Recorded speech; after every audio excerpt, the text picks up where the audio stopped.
Alrighty, folks, we are back, and we're getting back into the Civ 5 Gielinor Let's Play. It's been heating up here. We're getting right into the juicy part of the campaign. As we get closer to turn 200 here, we're really going to start to see the action pick up. I am really hoping to see a few more big wars. We've had a couple cities fall so far. We've got religion starting up. We haven't had a big campaign yet. Haven't had that.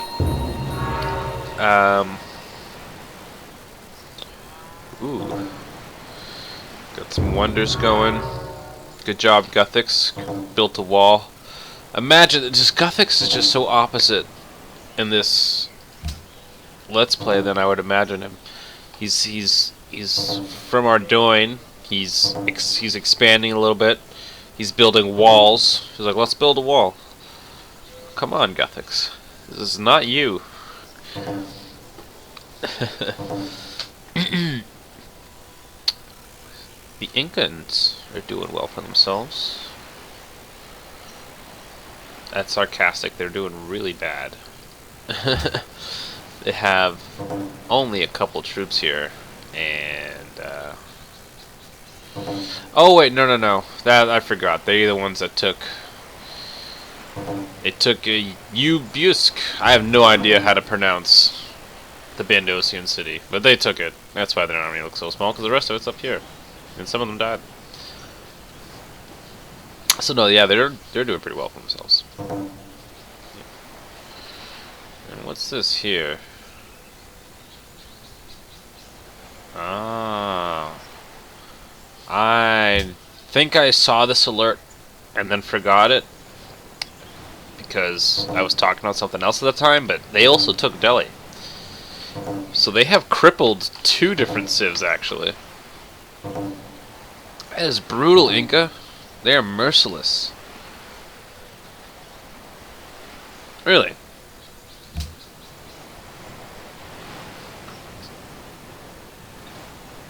So, yeah, that sounds to me like we got an Assyrian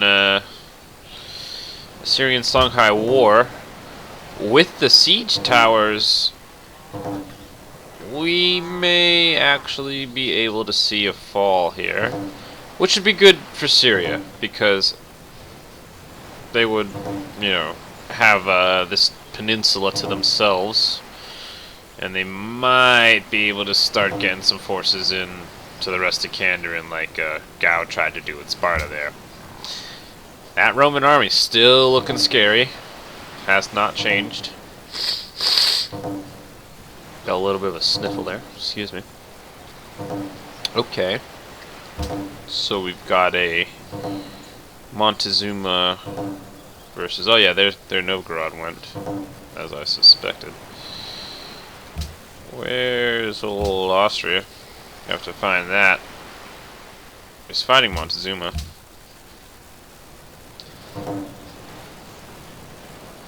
Just a moment.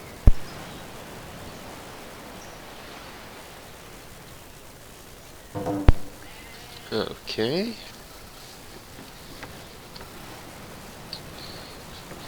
Maya's getting up a good amount of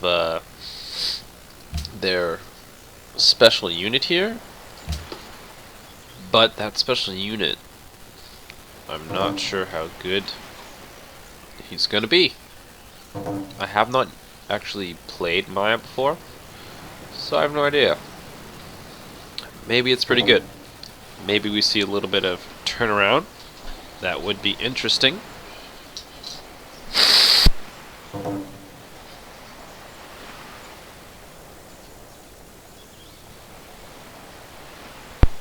So the Persians are in a tough spot, definitely. They haven't settled any cities besides their capital. And they don't have some major opportunities ahead of them. I guess no one has yet taken Solomon's Mines. I'm not sure if that has been disabled. in this mod, perhaps, and it's just the look of it. I doubt it, but yeah. That was fast. I did not expect Assyria to take Gao that fast. I suppose I slightly underestimated the strength of the siege towers. They lost one, went through almost half of another, and were able to take the city, it seems, with no problem. So now we just have a few Songhai troops in the mix, but they're gonna definitely not be around for too long. They're gonna raid, though. Oh, no. Oh, goodness great. Whoa! Really? Really, Poland? To the Zulu? They're not even in the area. That's so disappointing for me. I was really rooting for Poland, and I thought they had a great position and everything, and the Zulu come through. They're not... I didn't even expect the Zulu to be a major threat to Poland, but I was wrong. These nations are going for blood. They go right in for the capital, and they don't stop. Really? Peace agreement? You weren't able to beat Remember that massive Austrian army? It's gone. I am astounded. Astounded and astonished all at the same time. I'm mixing the word up. Wow, Germany may be able to pull something out of this. That was incredible. Can't believe Germany survived that. Yeah, Poland is going to get wiped. So Zulu looked to be a strong power in Canada. Was not expecting that. I doubted them. Well, I guess I never even considered them. I didn't even doubt them. But the Zulu Impi warrior, guess you can't forget about that, man. Got to keep that in mind. Whew. There's definitely some sniffles going on. Oh. Wow, did not see this. Zaros took Barcelona. Remember that big Spanish army? We're just waiting for them to invade someone. They should have done that a long time ago. And it seems they paid the price for it. So, let this be a lesson, kids. If you spend some early time building up your city, that may pay off later, rather than just pumping out an army early game.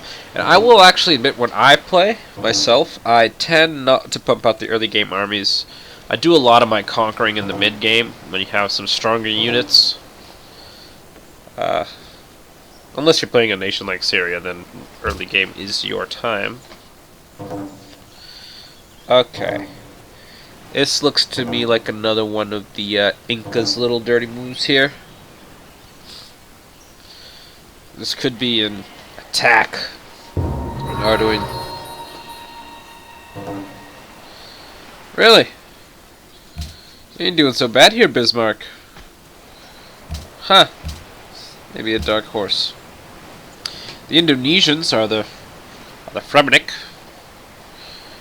I suppose that makes sense. They're an island people. Oh, wait a minute. I was wrong about Persia. They have a settled city. It's just way the hell up here in the wilderness. Bit of a stretch there, isn't it, Persia? Little bit of a misplacement. No, maybe. Ho ho. That's a capture by Rome. What'd they take? Oh, Porto. Ouch. There goes the port and Maria's second biggest city. I think what we're going to see here are the Zulu and the Romans consolidate, and then they are going to have to duke it out for number one of Kandrin. And we're going to see who's going to take over.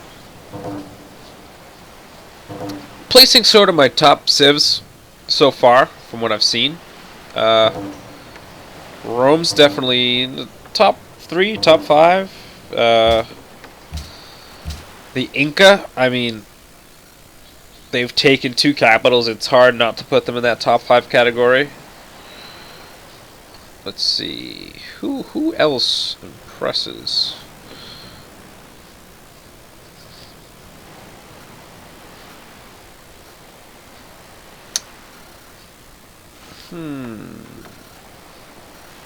I'll have to think a little bit more about who else. I mean, Zaros has got 4 cities down, but I just like Zaros in the first place, so there's a little bit of favoritism there.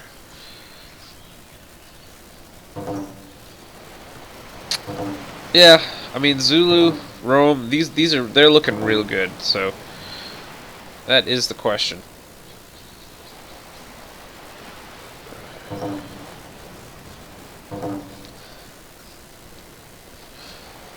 Huh. Yeah, this is getting crowded here with that Grand River. That's what they settled. Ironically, the Danish cities between these 2 capitals and the Iroquois cities between these 2 capitals. So they're just getting everybody's just getting in between each other. Morocco's kind of the only guy that's like out of the way, but just on opposite sides of the island. So everybody's just kind of doing it horribly right now.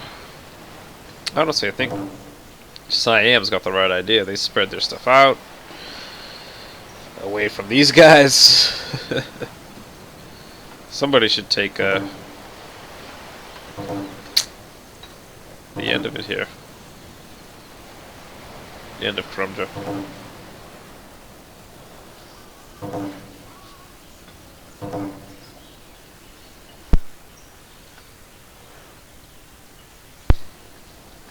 Okay, so maybe not Arduino. They could be going somewhere else. They could be going for Toledo. That would make a lot of sense. Kind of connect up with Delhi. But you know, the AI and sense, they don't always go together, so we can't be positive that that's what's going to happen. I have noticed a good amount of traffic here, and we have seen a settlement. The Swedes. The Swedes, of all people. Where are the Swedes?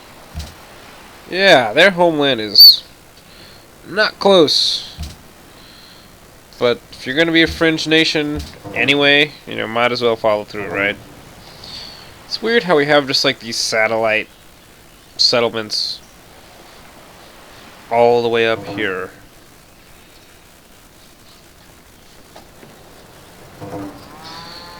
Missilin's getting nice and thick.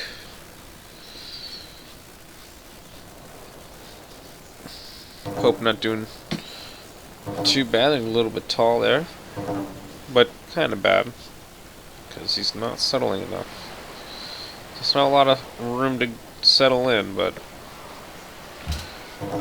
it's his fault for not taking it in the first place. All right, so we got the Japanese definitely coming up here. They took Rotterdam at some point, so they have already fought the Prussians. It looks like they're going down for Honolulu. That would be really big. That would be a huge loss for Polynesia. Absolutely devastating.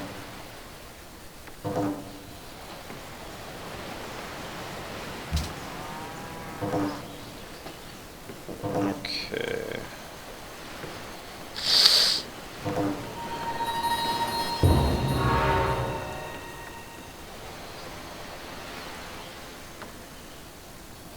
Okay. I wanna kind of double back around and talk about these 2 southern guys a bit again, because I did mention the Armadillians are doing good. I would have expected to see the Mongolians do a little bit of conquering up north.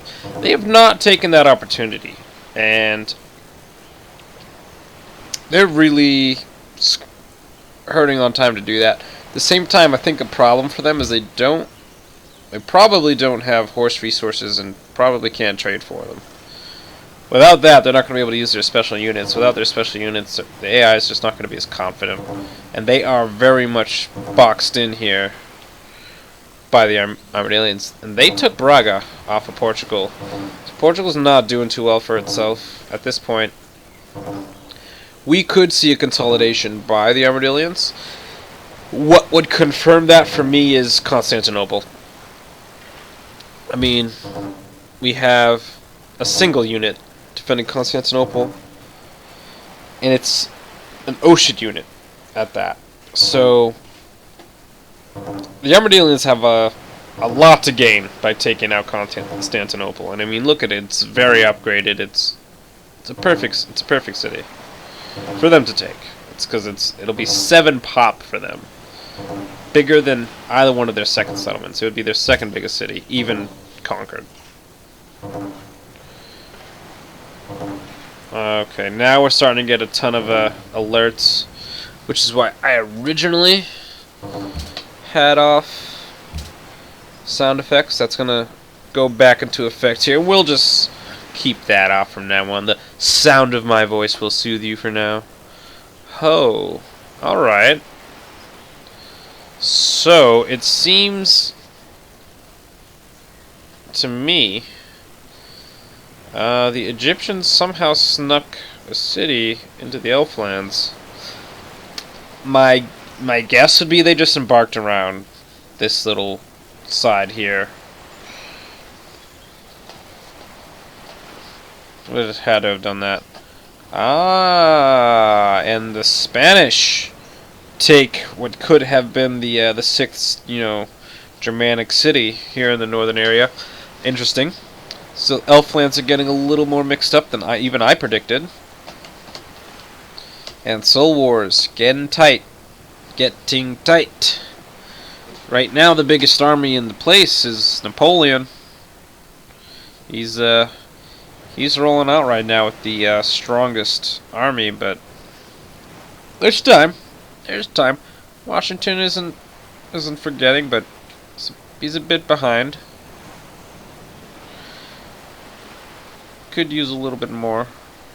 An allied war against France might do the trick, but we'll have to see. Again with the Japanese-Russian conflict here. They're not friends. They're not having it. And those... Oh my. Let me rephrase what happened here. I made a little mistake. These were the remaining Dutch states, not Prussian states. And Japan just finished them off. So that's that for the Dutch. They might have some unit hanging around somewhere, but they're not coming back from that. So that's unfortunate for them. Yeah, those were Dutch cities. But good for us, because we're seeing a little bit of consolidation. I feel like China should be doing a little better. They're in a tough spot, but they've got a lot of these wheat areas in their territory, and they also border a lot of floodplain. When you border a river in the desert, you get floodplain, and that helps you get a little bit more food out of your region. So Beijing, with this much control of the river, should have a good amount of food potential. Really, those groups that control the river are going to be benefiting the most. If you kind of take a look at how the cities have developed, the highest population cities are along the river. Beijing at 13, Honolulu at 15. Along the coast, Mecca's a capital, it's 8. Turin's got to 12, it's got a floodplain next to it. Actually, you can see. But yeah, I mean, they're not comparing to the cities on the river. None of these on the coast really do. Versailles 9. I mean, this is 12, and as their capital, Turin was able to settle Calgary, possibly. Yeah.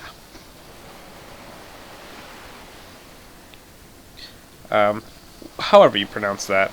But it's already equal to their capital. They're both 12. You should never have a second city that's equal to the pop of your capital unless your second city is way better than your capital. Clearly is. This is an interesting chart here to see. Mehmet is far and away leading in terms of food production there. That is an interesting statistic to see. That lets us know a little bit more about whose population is really kicking into gear here.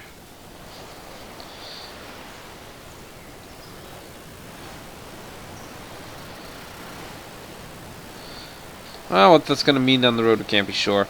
I think we're going to see Denmark conquered by the Zulu, certainly at any point in time.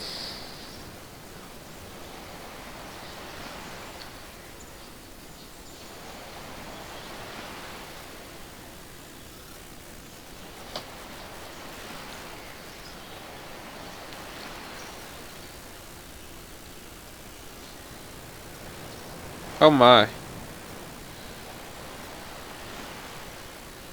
Oh my. The Aztecs here seem to be enjoying Vienna and Novgorod quite a bit. Oh, the Pope has declared war on Spain. That's just mean, sir. They're already quite beaten. So to my pleasure, I think we might see Zaros conquer central Lasgarnia here. Gonna have to take Mudskipper Point away from the Hawaiians, though.